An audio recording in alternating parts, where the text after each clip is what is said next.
all of those different things that you're spending money on are going to inflate at a different rate. So it's not as simple as applying a 4.5 or a 4% inflation rate on everything, because everything isn't going to go up that much, right? If you go into retirement with a mortgage, that mortgage isn't going to inflate. It's going to have a finite ending period. Conversely, is healthcare expenses are going to inflate much higher than 4%.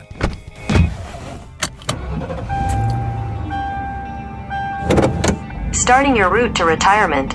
Welcome to the Guided Retirement Show. I'm your host, Dean Barber. Joining me once again, Chris Rett, certified financial planner.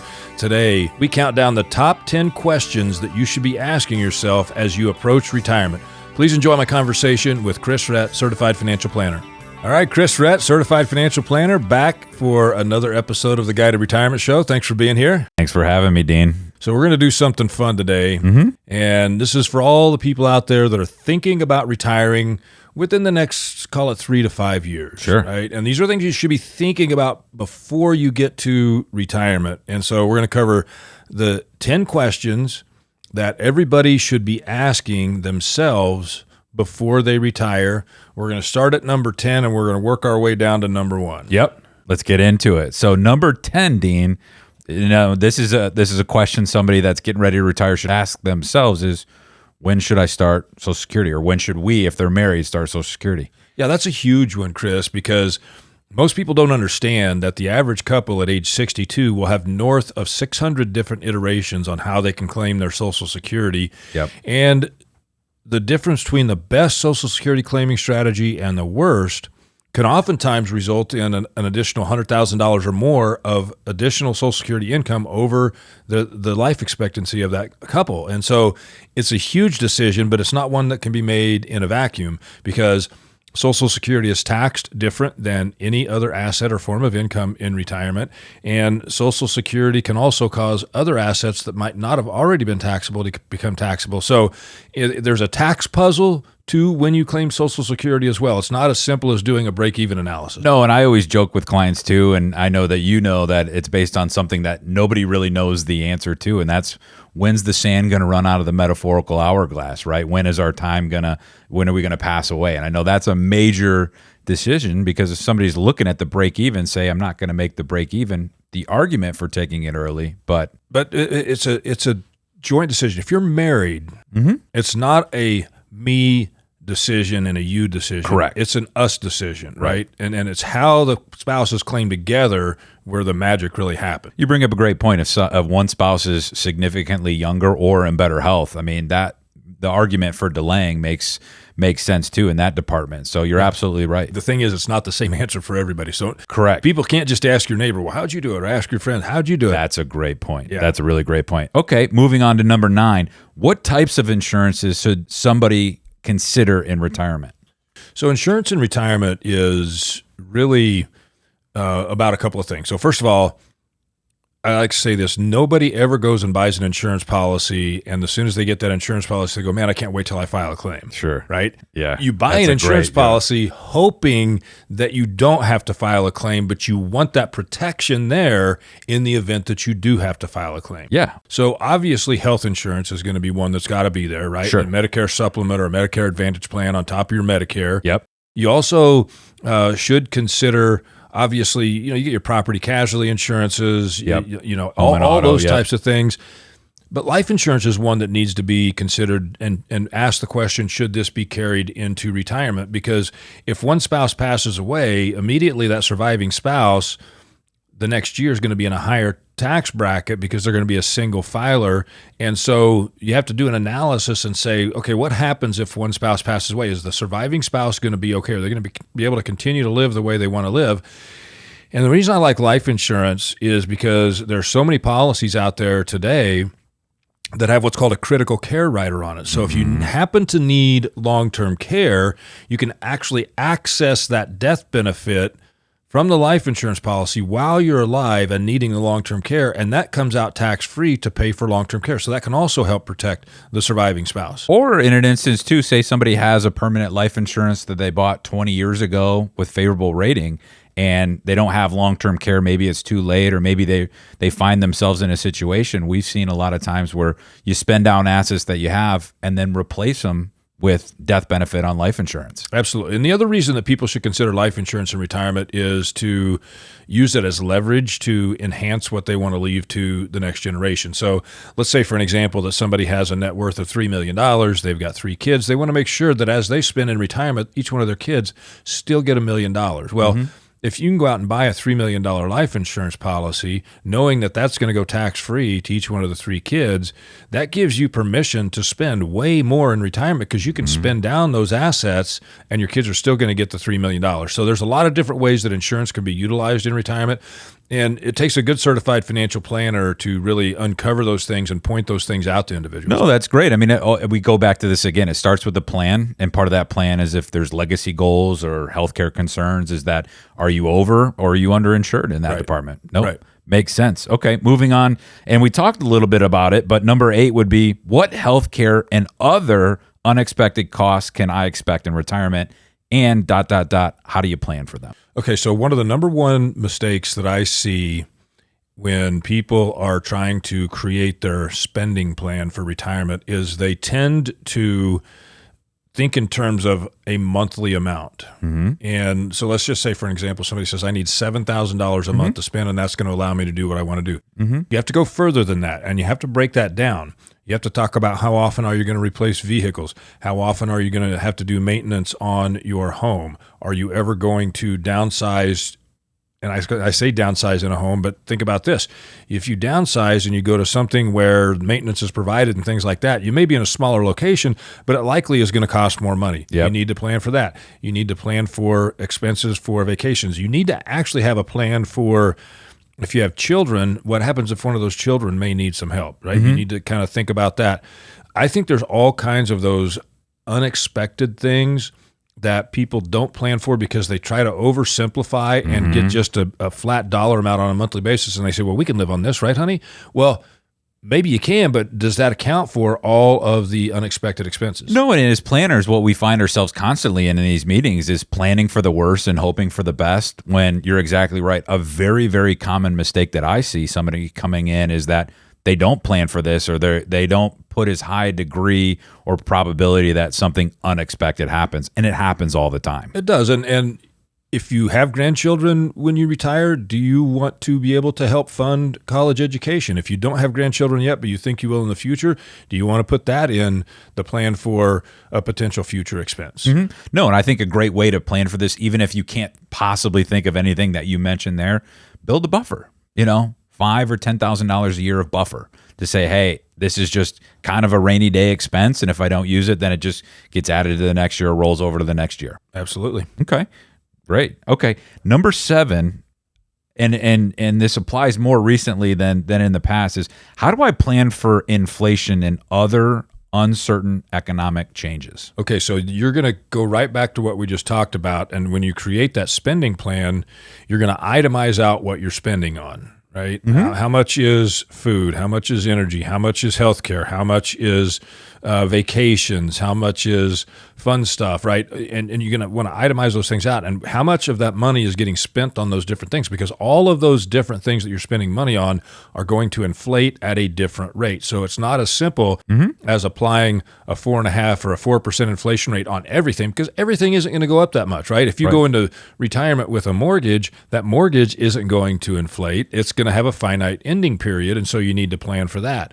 But the conversely is healthcare expenses are going to inflate much higher than 4%. Exactly right. And so you need to make sure that you're looking at each one of those individually. From unexpected economic conditions, you can stress test your plan to go back through all types of economic and market cycles, and you can say, based on the allocation that you have today, how would your plan have fared through, like, let's say the Great Recession or the dot-com bubble or the COVID era?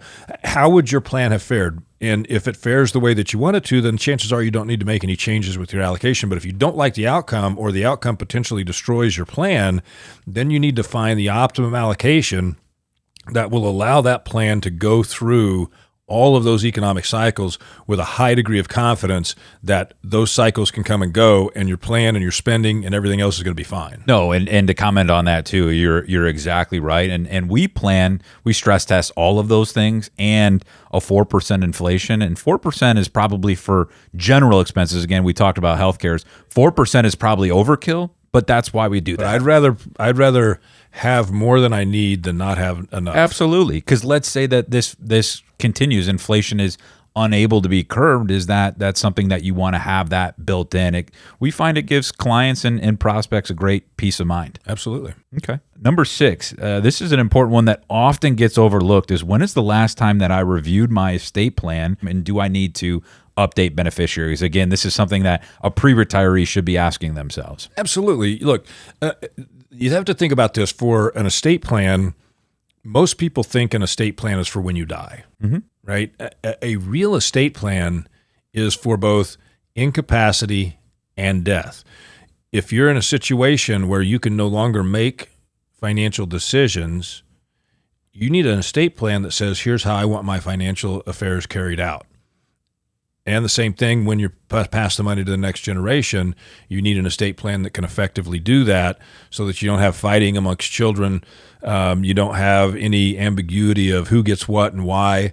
And estate planning is a topic in and of itself. And very sensitive too. Yeah. And obviously we've done shows on all of these different topics. So I would encourage anybody that's watching us on YouTube or listening to us on our favorite podcast app, just browse through all the shows that we've done here on the Guide to Retirement Show, and you're going to find in-depth discussions on each one of these topics. No doubt. And I think you touched on an important thing, is a lot of people think estate planning is when you pass, so they do it and they think, oh, I just need to do it one time, right? Right. And we find that estate planning laws change or circumstances change, right? You should be reviewing your beneficiary forms and your estate plan and the titling of all of your assets at least every other year. At least every other year. And estate plans, at least I would say probably every 5, 10 years is pushing it, but at least every 5 years. I wouldn't go that far. At least every 5 years. Yeah, no, I agree. Okay. This is one that's interesting. It's away from the financials, but number 5 is, am I emotionally ready to retire? And how will I maintain health in retirement? I know we talk a lot about, if you've done proper planning, it's not only just the ability to be able to do something financially, but ability to be able to do something when you're retired from a health standpoint. Health is wealth, right? So how can somebody, or what is somebody looking to retire? Why is emotionally ready as important as financially ready? Think about it. When you're working, your entire identity, or the vast majority of your identity, is wrapped up in what you do for a living, right? If you go talk to anybody, tell me a little about yourself. What do they talk about first? They talk about what they do for a living, right? Then they'll get to their family, and then maybe they get to their hobbies. When you leave the workforce, that identity is lost, and you have to find what your new identity is. The other thing that happens is you lose your community. Right. So a lot of times your coworkers become your community, the people that you talk to every day. Maybe you hang out with them after work or do some other things. That goes away. It may stick around for a few months, but eventually what was in common is no longer there.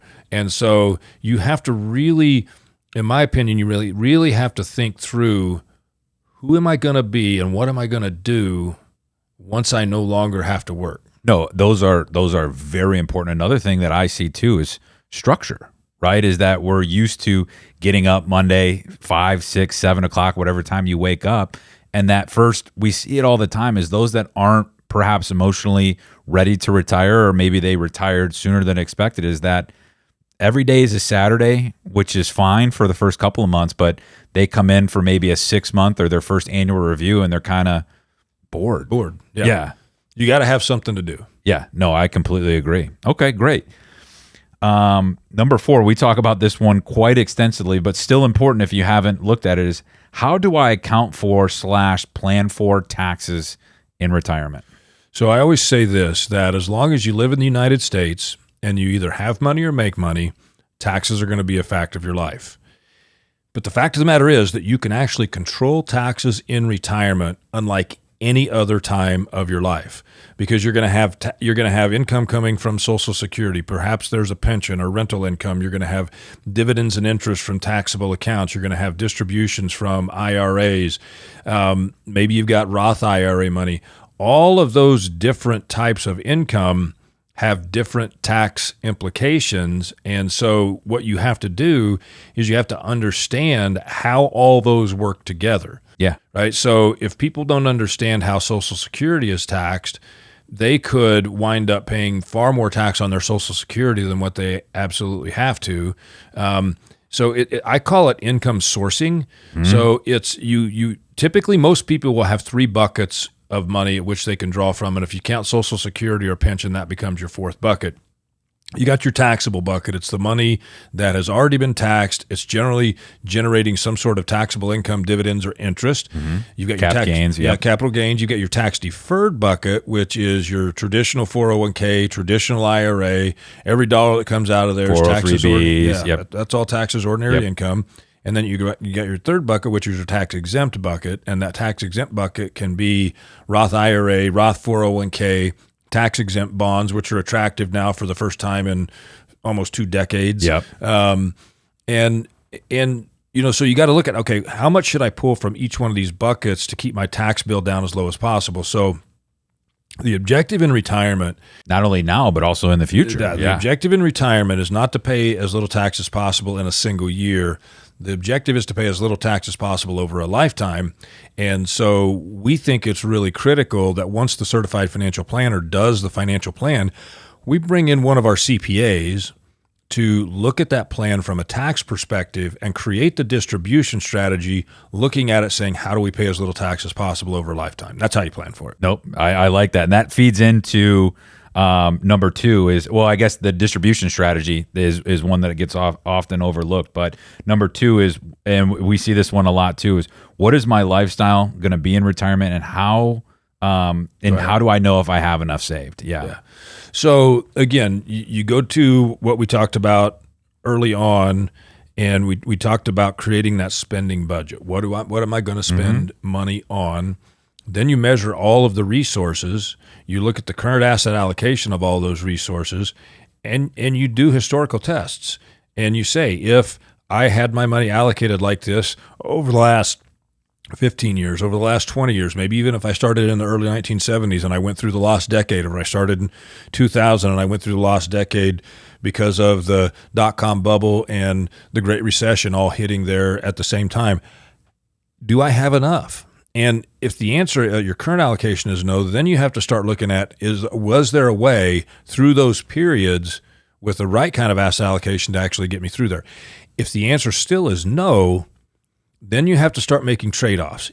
Either A, you've got to work longer, or B, you have to settle for spending less during retirement. And I think that you hit the nail on the head on everything you just said. A thing that trips people up more common than not, honestly, a lot more common than not, is, what is your lifestyle? Yeah. Right? Somebody comes to us and says, hey, I'm looking to retire in the next year or 3 years or 5 years, or some cases they're already retired. Well, I just had a conversation with a client of mine here this last week where they've been retired now for about, it's 7 years.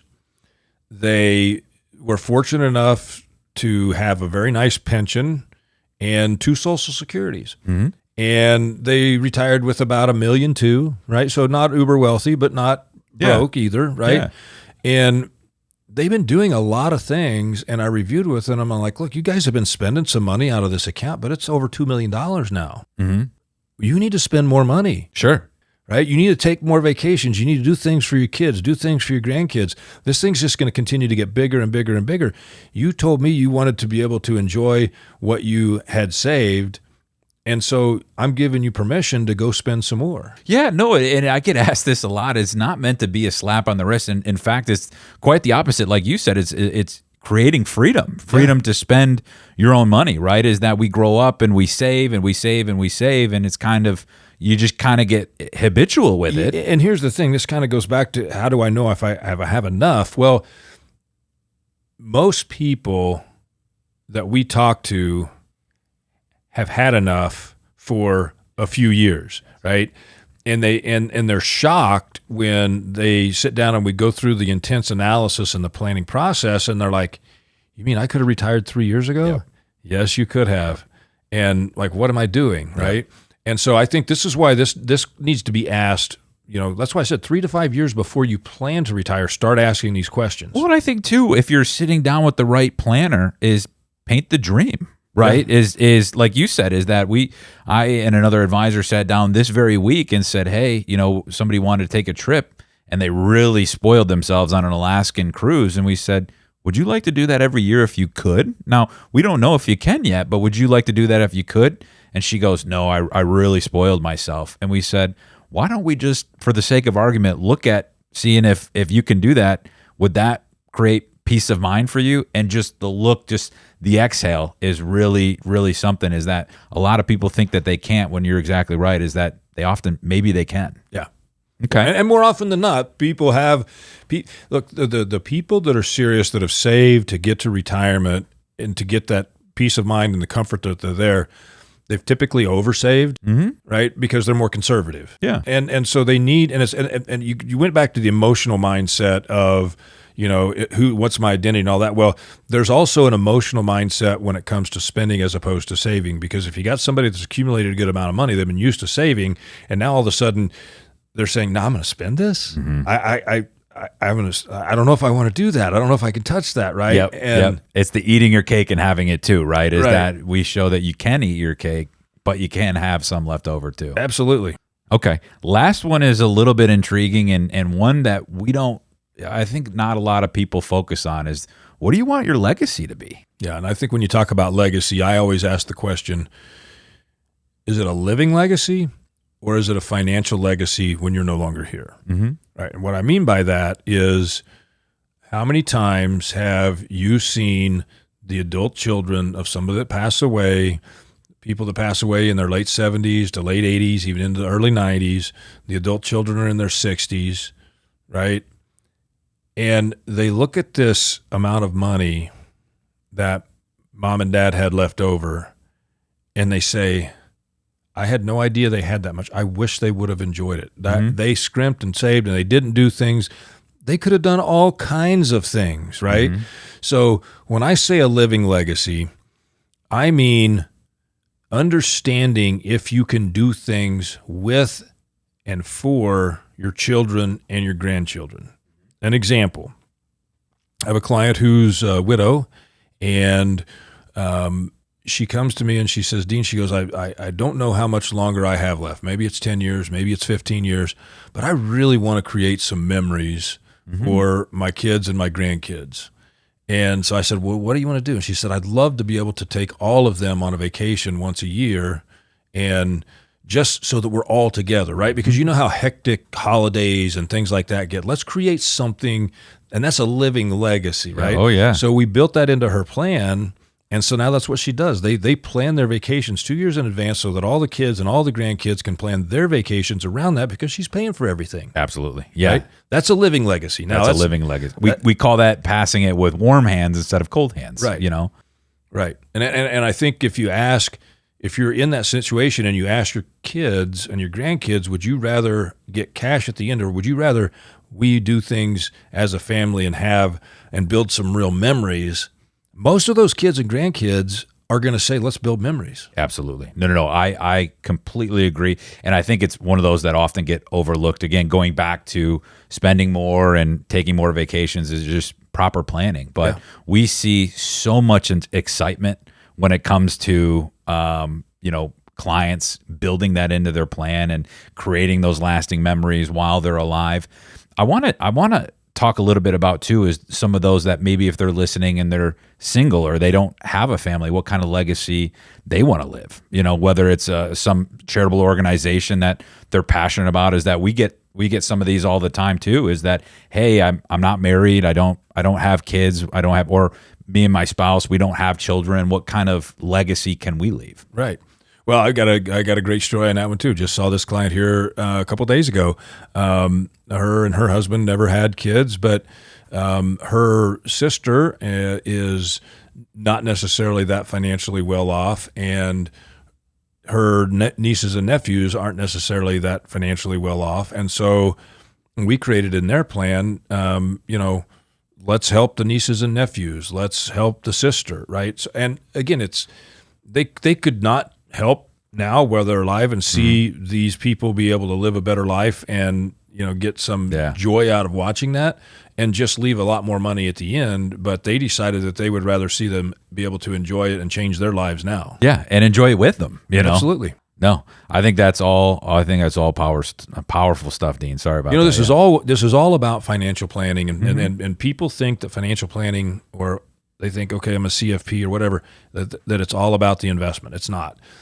You have to uncover and go through all of these things and far more before you ever have a discussion about how money should be invested, because the only way that a person can actually identify how their money should be invested is by going through all of these different types of things and answering the real riddle, which is, what does my money need to do in order for me to be able to accomplish all of these things? Then you can build the investment strategy. No, I completely agree. And I feel like at least here in America, there's a taboo or almost a shame about spending money or doing what you want to do with it. And I think you touched on it, and I think you're exactly right, is with the proper planning, you can still spend responsibly. Absolutely. Yep. That's what it's all about. Yep. Well, that was it, Dean. So if you can answer all these 10 questions, if you're thinking about retiring or you're already retired, I mean, these cover it right here. Yeah, and another thing that I would encourage people to do, and we talk about this often, is get a copy of our retirement plan checklist, because it covers a lot of these things. And there's age-based things in there. What should you be thinking about at 55? What should you be thinking about at 59 and a half, at 60? What should you be thinking about 10 years out, 5 years out, 3 years out, 1 year out, 6 months out? And there's an actual checklist in there that says all that you need to answer. There's 30 questions in there, more than this 10, but yeah. It's very in-depth. Chris, thanks for taking time to join me here on the Guided Retirement Show again. Thanks for having me, Dean. You bet. I want to take just a moment as we wrap this up to thank all of our listeners and all of our viewers for watching and listening to us here on the Guided Retirement Show. This is the Season 10 finale. We hope you've enjoyed. And please, don't keep us a secret. Make sure you're sharing this with your friends.